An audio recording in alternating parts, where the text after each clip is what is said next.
It's a chilly start to the work week with temperatures down near freezing Monday and Tuesday morning. But by Wednesday, a storm sitting off the coast of Alaska brings our next chance of rain and even a little snow. WSU head football coach Nick ROLOVICH's vaccine status still up in the air as the state reviews his exemption. Not terribly happy with the way it happened. Trouble for travelers flying Southwest. We're going to try and get there. When, I don't know. This morning, how the Southwest Airlines cancellations are affecting passengers at the Spokane airport. Columbus Day or Indigenous Peoples Day? We're taking a closer look at the controversy surrounding the federal holiday. Up with KREM begins now with Tim Pham, Channing Curtis, and Jeremy Legoo. Time to rise and shine on this Monday. People across the region waking up to below freezing temperatures this week. Meanwhile, those traveling across Snoqualmie Pass are facing even snow. Oh my goodness, I'm Channy's not prepared. Not ready for this. I am not ready. Now, thankfully, though, the roads are clear, but WashDOT is telling everyone to drive with caution anyways. Now, snow is also appearing in Stevens Pass, so if you're traveling across those passes anytime soon, make sure you check the roads beforehand and drive with caution.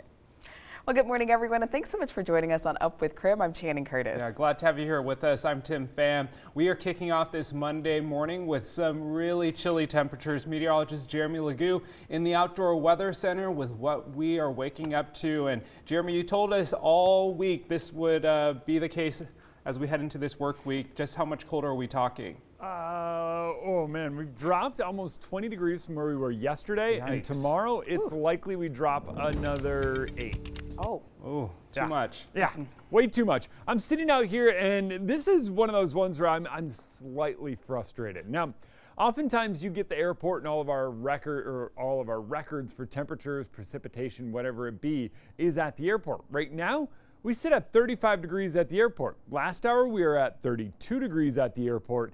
And I'm here to tell you it is significantly colder outside here on the South Hill now than it was just 1 hour ago. So in town, we do have some cooler temperatures and it is a bit chilly. 35 here in Spokane, 22 in Deer Park, 27 in Coeur d'Alene and up in Sandpoint.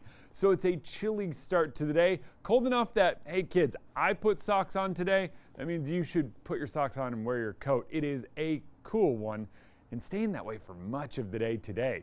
As I mentioned, temps 15 to 25 degrees colder than where we were just 24 hours ago, and we're doing that drop again tomorrow, and that prompts freeze warnings and frost advisories for areas down to our south and out to our west that have not yet seen those temperatures this season. I was going to say year, but yeah, this year they have. This season.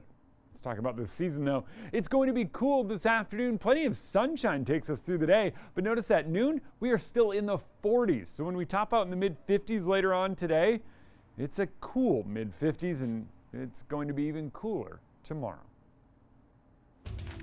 Well, WSU head football coach Nick ROLOVICH says he's filed a religious exemption to avoid getting the COVID vaccine. Now, it's the latest in the controversy that's surrounded him for months. So Coach ROLOVICH tweeted back in July that he will not get the vaccine.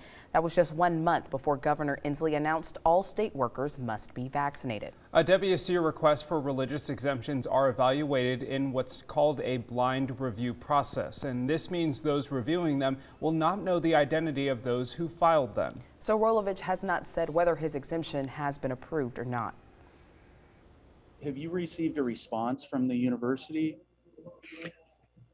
Billy, I don't know how deep I'm going to get into that. I have not, but that's probably where I'm going to leave it right now.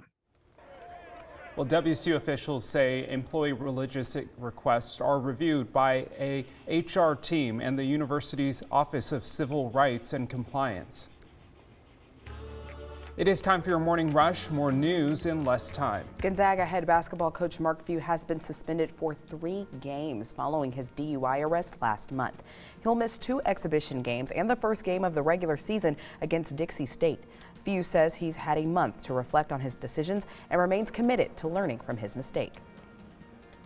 Well, the search for Michael Vaughn has stretched beyond 10 weeks in Fruitland, Idaho. Fruitland police and the community have been searching for the missing 5-year-old for several weeks. Hundreds of tips have come in regarding Michael's disappearance, but police are focusing on a couple of vehicles. One of the cars was a 2016 to 2020 white Honda Pilot. The other car was a 2010-2011 blue Dodge Avenger.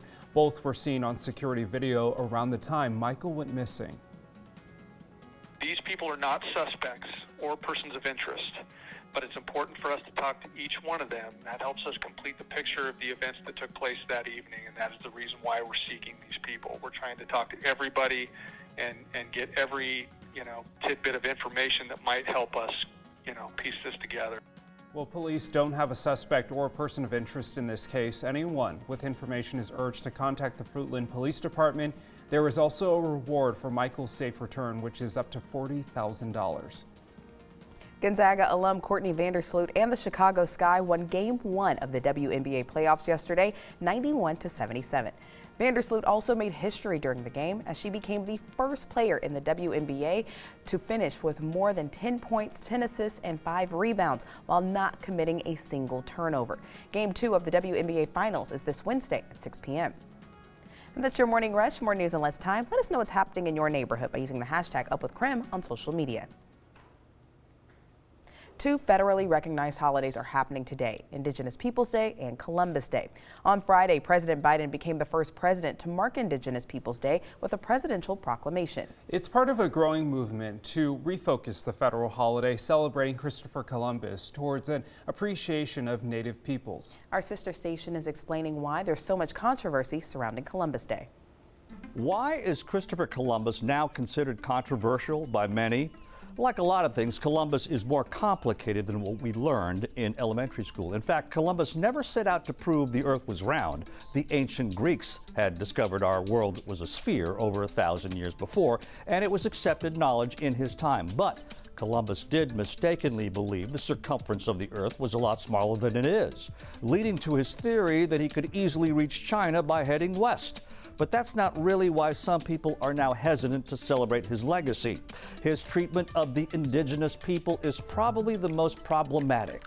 On his first day in the New World, after landing on an unknown Caribbean island, he ordered 6 residents to be seized as slaves. When he sent 500 enslaved people to Queen Isabella of Spain, historians say the angry monarch sent them back, believing any people Columbus discovered were Spanish subjects who should not be in chains. But that did not stop Columbus from sending thousands of more people to Europe to be sold, decimating populations. And Columbus was not free from controversy in his own lifetime. After conditions in one of his settlements got so bad it led to a revolt, he was arrested and returned to Spain. He died a few years later, having lost most of his prestige. Now, as new generations tackle his history, his legacy sparks new debates. With a Why, I'm Ron Trevino.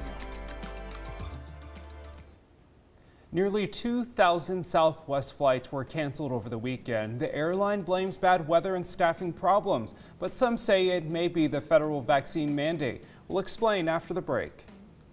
Well, fall is here, and that means it's time for those annoying winter colds. Our Verify team is looking into whether or not one common home remedy can actually provide some relief.